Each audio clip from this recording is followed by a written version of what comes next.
اعوذ باللہ من الشیطان الرجیم بسم اللہ الرحمن الرحیم سبحان الذی اسری بعبدہ لیلا من المسجد الحرام الی المسجد الاقصی صدق اللہ العظیم۔ نبی کریم صلی اللہ علیہ وسلم کو آسمان کی بلندیوں پر لے جایا گیا۔ یہ محب کا محبوب سے ایک تعلق ہوا کرتا ہے کہ جب بھی آدمی اپنے محبوب کو کسی پریشانی میں دیکھتا ہے، کسی تکلیف میں دیکھتا ہے، تو محب اپنے محبوب کو تسلی دیتا ہے مختلف کلمات کے ذریعے۔ رب العالمین نے جب اپنے محبوب کو دیکھا کہ مکہ کے لوگوں نے میرے محبوب کو ستا رکھا ہے اور کوئی کسر نہیں چھوڑی، تو رب ذوالجلال نے اپنے محبوب کو عرشوں پہ بلا لیا۔ اور لکھنے والوں نے لکھا ہے کہ رب تعالیٰ نے یہ طریقہ اختیار کیا لوگوں کو بتانے کے لیے، جیسے کہ زلیخا کو محبت ہو گئی سیدنا یوسف علیہ السلام سے، تو مصر کی عورتوں نے طعنہ دیا کہ بادشاہ کی بیوی ہے اور ایک غلام پر فریفتہ ہو گئی، اتنی کم ظرف ہو کہ ایک غلام پر فریفتہ ہو گئی ہو۔ اس وقت زلیخا نے مصر کی عورتوں کو اکٹھا کیا، اکٹھا کرنے کے بعد ایک محفل منعقد کی اور پھر اپنے محبوب سیدنا یوسف علیہ السلام کو بلایا۔ اس لیے مصر کی عورتوں کو بتانے کے لیے، مصر کی عورتوں، جس محبوب کے بارے میں تم مجھے طعنے دیتے ہو، آؤ ذرا دیکھو تو صحیح میرے محبوب کو کہ میں نے کیسے محبوب کو اپنے لیے چنا ہے۔ تو زلیخا نے عورتوں کو اکٹھا کیا اس لیے کہ میرے محبوب کو دیکھیں، تو رب تعالیٰ نے بھی عرش اور فرش کی مخلوق کو اکٹھا کیا، انہیں بلایا اور سمجھایا کہ دیکھو میرے محبوب کو دیکھو، جس سے میں نے محبوب بنایا ہے وہ یہ محمد مصطفیٰ ہے۔ رب تعالیٰ نے اپنے محبوب کو عرشوں پر بلایا، اور عرشوں پر بلانے کے بعد رب تعالیٰ نے پوچھا محبوب بتائیے، جب بھی کوئی آدمی کسی کا مہمان جاتا ہے، تحفے لے کر جاتا ہے، آپ میرے لیے کیا لے کر آئے؟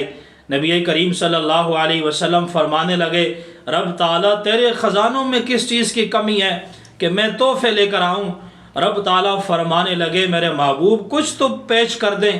نبی کریم صلی اللہ علیہ وسلم نے فرمایا، اے میرے پروردگار، میں نے آپ کے لیے وہ تحفہ لایا ہے جو تحفہ آپ کے خزانے میں بھی نہیں ہے۔ رب تعالیٰ فرمانے لگے میرے حبیب وہ کون سا تحفہ ہے جو میرے خزانے میں بھی نہیں؟ تو آپ فرمانے لگے التحیات للہ والصلوات والطیبات، پروردگار عالم عاجزی کا تحفہ لایا ہوں، خلوص کا تحفہ لایا ہوں، مالی عبادت تیرے لیے ہے، جانی عبادت تیرے لیے ہے۔ یا اللہ یہ بدنی عبادت جو کبھی میں بدر کے میدان میں، کبھی احد کے میدان میں، کبھی احزاب اور خندق کے میدانوں میں، کبھی مکہ کی گلیوں میں گشت کر رہا ہوتا ہوں، یا اللہ یہ تیرا دیا ہوا جسم استعمال کرتا ہوں تیری رضا کے لیے، یا اللہ یہ بدنی عبادت بھی خالص تیرے لیے ہے۔ تو رب تعالیٰ نے فرمایا میرے حبیب 3 تحفے آپ نے پیش کیے، 3 تحفے میری طرف سے بھی قبول کر لیں۔ السلام علیک ایھا النبی، اے میرے محبوب، نمبر 1 تجھ پر سلامتی ہو۔ دوسرا تحفہ ورحمت اللہ، اے میرے حبیب تجھ پر اللہ کی رحمت ہو۔ تیسرا تحفہ ہے میرے محبوب تجھ پر اللہ کی برکتیں ہوں اور اللہ تعالیٰ کی عنایتیں ہوں۔ نبی کریم صلی اللہ علیہ وسلم کی عرش سے واپسی، معراج سے واپسی ہو رہی ہے۔ رب تعالیٰ نے فرمایا میرے محبوب جا رہے ہو، اپنی امت کے لیے بھی کچھ تحفہ لے جاؤ۔ السلام علیکہ ایھا النبی ورحمت اللہ وبرکاتہ، اے میرے حبیب یہ تو وہ تحفے ہیں جو آپ کے ساتھ خاص ہیں، جا رہے ہو اپنی امت کے لیے بھی کچھ لے جاؤ، آج کی رات کچھ حاصل کرنے والی رات ہے۔ رب تعالیٰ نے فرمایا میرے حبیب اپنی امت کے لیے پہلا تحفہ یہ لے جاؤ کہ آپ کی امت میں سے ہر اس شخص کی میں بخشش کروں گا جس نے میرے ساتھ شرک نہ کیا ہو، اس لیے کہ میں نے مشرک آدمی پر جنت کو حرام قرار دیا۔ ان اللہ حرم الجنت علی من یشرک باللہ، اللہ فرماتے ہیں کہ میں نے ہر اس آدمی پر جنت کو حرام قرار دیا جو اللہ کے ساتھ کسی کو شریک کرتا ہے، اس کے علاوہ ہر ایک آدمی کی میں بخشش کر دوں گا۔ دوسرا تحفہ اپنی امت کے لیے لے جائیں کہ وہ رب تعالیٰ نے فرمایا سورۃ بقرہ کی آخری آیتیں ہیں، آمن الرسول سے لے کر آخری آیت تک رب تعالیٰ نے آیات نازل فرما دی، اے میرے محبوب یہ تحفہ اپنی امت کے لیے لے جائے کہ تیری امت جب مجھ سے مانگے تو کیسے مانگے، ربنا لا تؤاخذنا ان نسینا او اخطانا، اے پروردگار عالم، اے ہمارے قریب رب ہماری پکڑ نہ فرما اگر کہیں ہم بھول جائیں یا ہم سے کوئی خطا ہو جائے، اے اللہ ایسا بوجھ ہم پہ نہ ڈال جسے ہم برداشت نہ کر سکیں، اے اللہ ہماری بخشش فرما، اے اللہ ہماری مغفرت فرما، اور ظالم قوم کے بدلے کافر قوم کے مقابلے میں ہماری مدد فرما۔